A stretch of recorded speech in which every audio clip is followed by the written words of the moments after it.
considered the Vietnamese our enemy. They had never done anything to threaten the security of the United States. They were off 10,000 miles away, minding their own business. And we went there to their country, told them what kind of government we wanted them to have. Well, I see the war protests. I've read a couple of them. Intellectually, I certainly understand their right to freedom of speech. But I will tell you that when I see, that flag at the end, that I and my friends have to fight for someone that's a democratic fight. But it doesn't sit very well. On November 15, 1969, 500,000 citizens turned out against the war in Washington. This time, buses provided an impenetrable wall around the White House. President Nixon claimed he was busy watching football on television to pay attention. But he did suggest that Army helicopters might be used to blow out the marchers' candles. Hundreds of thousands of others demonstrated in San Francisco and New York.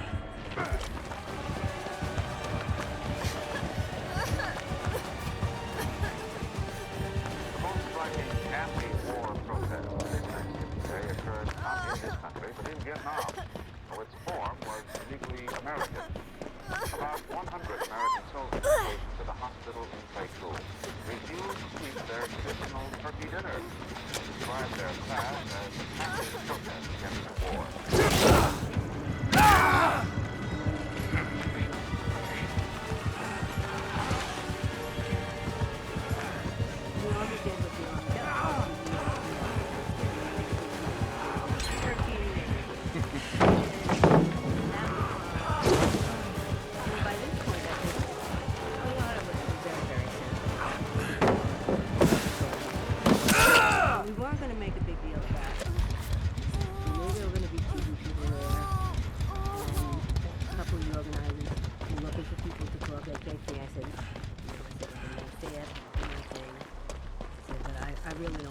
You will not. That Thanksgiving Day, Lieutenant Fury was on duty when one of her patients took a sudden turn for the worse. There's some patients that just get into your heart. And this kid, I think he was 18. His name was Timmy. It was unlikely he was going to survive. And I just got so angry.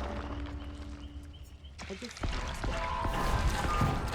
I remember walking through the door. I ripped off the gown. I ripped off the mask. I walked outside. I said, "Where are those reporters?" I'm just protesting against any type of war or hostility that brings needless injury to innocent people all over the world, not just Vietnam, but everywhere, including the United States of America. I mean, you don't demonstrate against the war in a war zone. By that time, of course, you had the attitude, what are they going to do? Send me to Vietnam?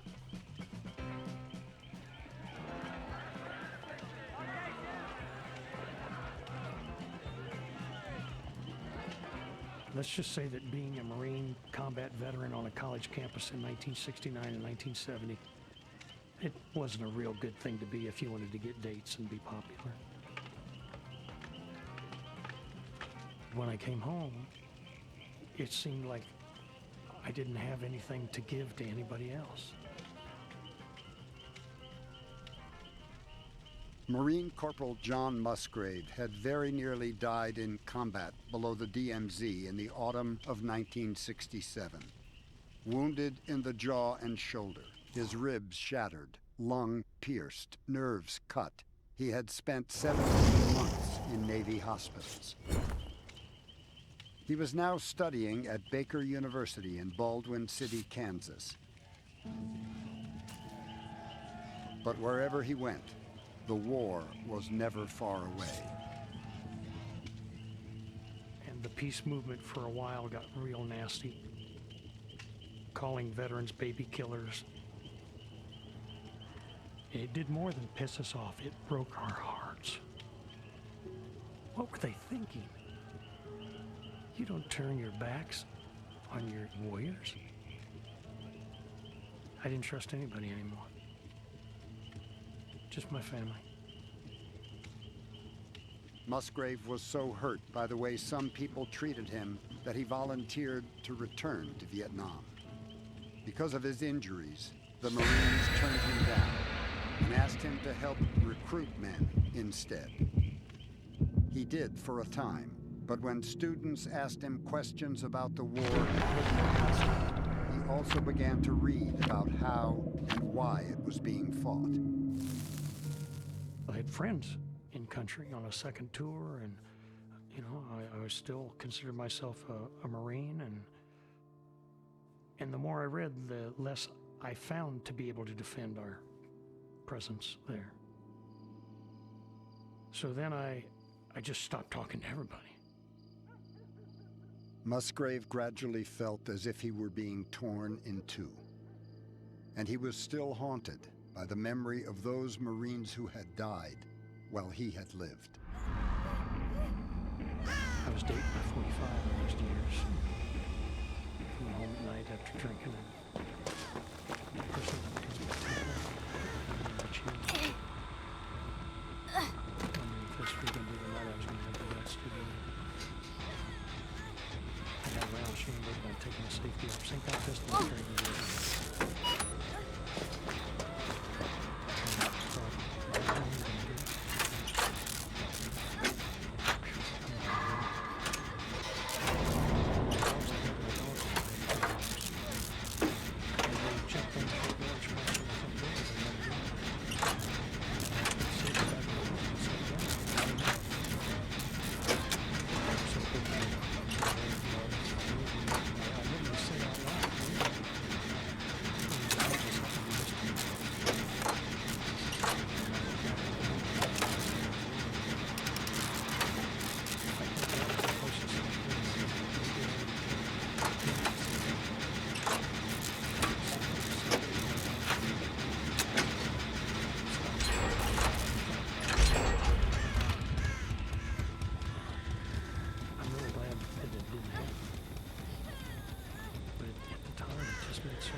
Richard Nixon's troop withdrawals finally turned Musgrave against the war. If it ain't worth winning, he said, it ain't worth dying.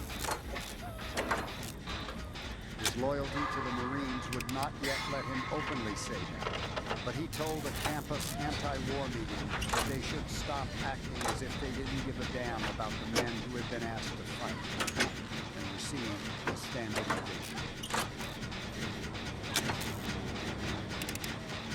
The turning point for me, I think, was one evening I spent with my friend Sonny Walter, who had just been discharged from the Army, and come home and spent the evening before I went in reading between us.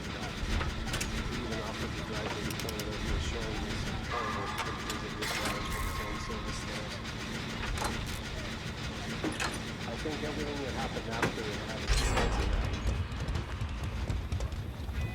While attending the University of Nebraska, Jack Todd had undergone Marine officer training. But bad knees had forced him to drop out, and he believed that exempted him from having to take part in a war he had come to see as immoral. He began work as a reporter on the Miami Herald, but in the autumn of 1969, he received a draft notice from the Army anyway. So I went in my physical and I showed them my discharge from the Marine Corps, and I actually remember a sergeant who I was talking to saying, but you were discharged from an officer program, we're drafting you as a private. In late November 1969, Todd reported for basic training at Fort Lewis, Washington. Morale just could not have been worse. And it seemed to include even the sergeants and the officers. Nobody wanted to go. Nobody wanted to go. America just seemed to have shifted from the Woodstock high of the summer to this sort of bitter Nixonian low. Jack Todd and another member of his unit began to talk at night about what it meant to be true to one's conscience. Some 170,000 men were granted conscientious objector status during the Vietnam era. But because Jack Todd questioned the existence of God, that avenue was closed to him. There were really two choices. It was go to jail or go to Canada. And for me, going to jail was just that one I couldn't face.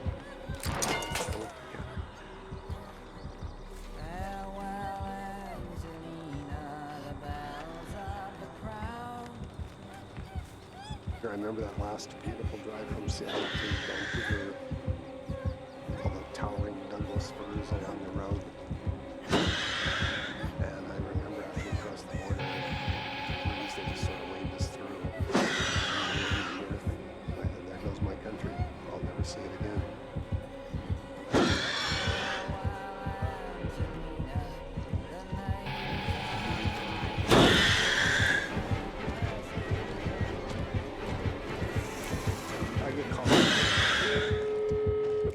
It took me a long time not to feel that what I had done was cowardly, because I still had that military ingrained feeling inside. That was the bravest thing I ever did. It was the bravest thing I ever did. Todd eventually found work as a reporter, which allowed him to gain landed immigrant status, a step toward Canadian citizenship. Only a quarter of the estimated 30,000 Americans who crossed into Canada managed to do so.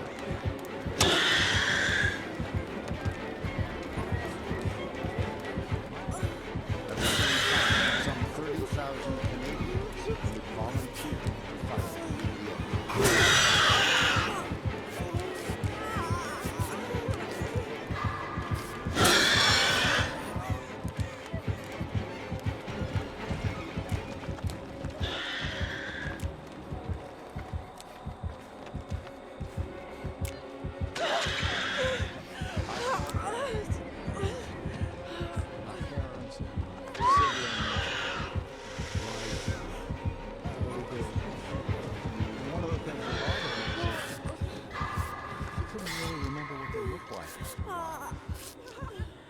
I remembered what their pictures looked like. And when I imaged them in my mind's eye, I would image a picture, a photograph.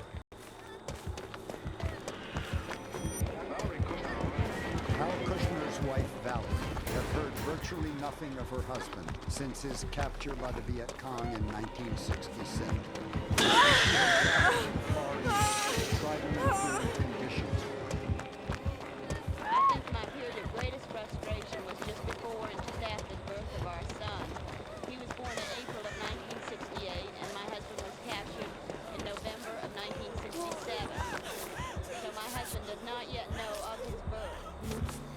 With their father gone, the Kushner children rely heavily on their mother and their grandparents. Young Mike has never seen his father, but 6-year-old Tony... Tony, however, knows only that he's away and he's been captured, that grandfather fills in until Dad comes home. The Kushners worry, but they do not agree. Tom Palmer, ABC News, reporting.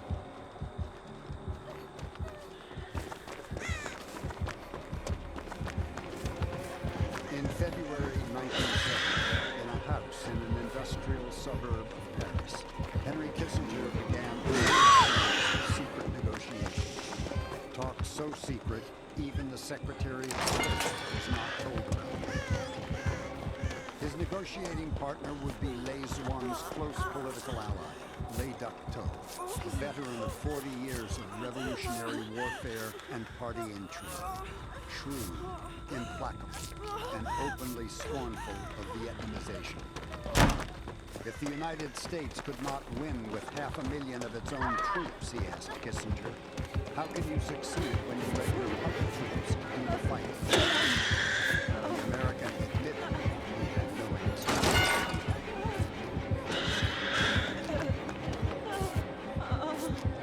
Despite the impasse in Paris, Nixon's first year had been a triumph. He had withdrawn 115,000 troops from Vietnam. American casualty figures were down. Reduced draft calls and the president's new lottery system had blunted some opposition to the war. And the violent actions of some revolutionaries were tarnishing the anti-war cause itself. Between September 1969 and May 1970, there would be hundreds of bombings. Banks and courthouses, induction centers, and ROTC buildings. One police officer was killed. Would-be bombers accidentally blew themselves up in Greenwich Village. The anti-war movement split apart, and there were people who felt that the only way we were ever going to end the war was by becoming mobilized. We had to match violence with violence. How that was going to happen wasn't spoken about openly, but there was just this undercurrent. This is a plumbing pipe completely full of gunpowder. My fellow Americans, we live in an age of anarchy.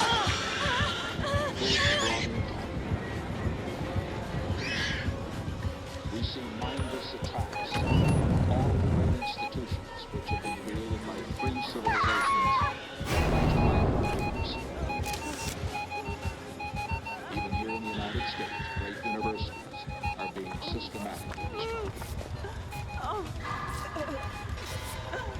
If, when the chips are down, the world's most powerful, United States of America, acts like a pitiful, helpless giant, forces of totalitarianism and anarchy will threaten free nations and free institutions throughout the world.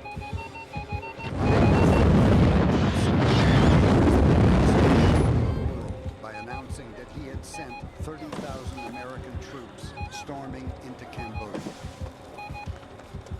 The previous month, Prince Norodom Sihanouk had been overthrown in a coup.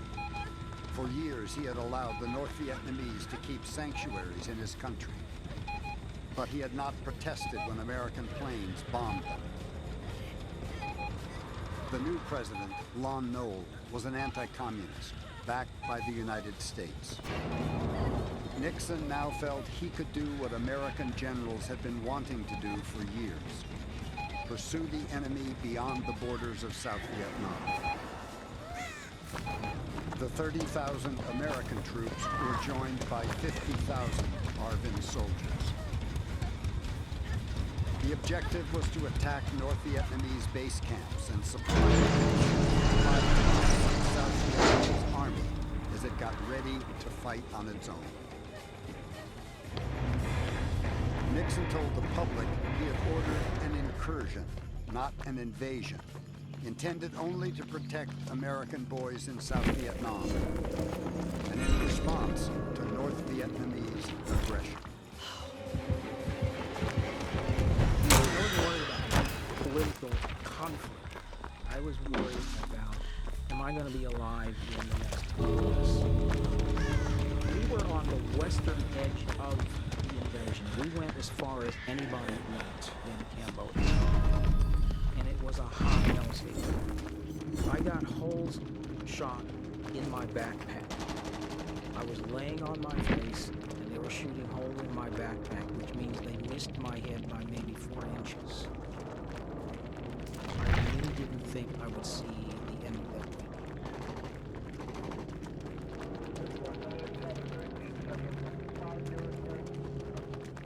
The sight of American troops crossing the border into Cambodia reignited the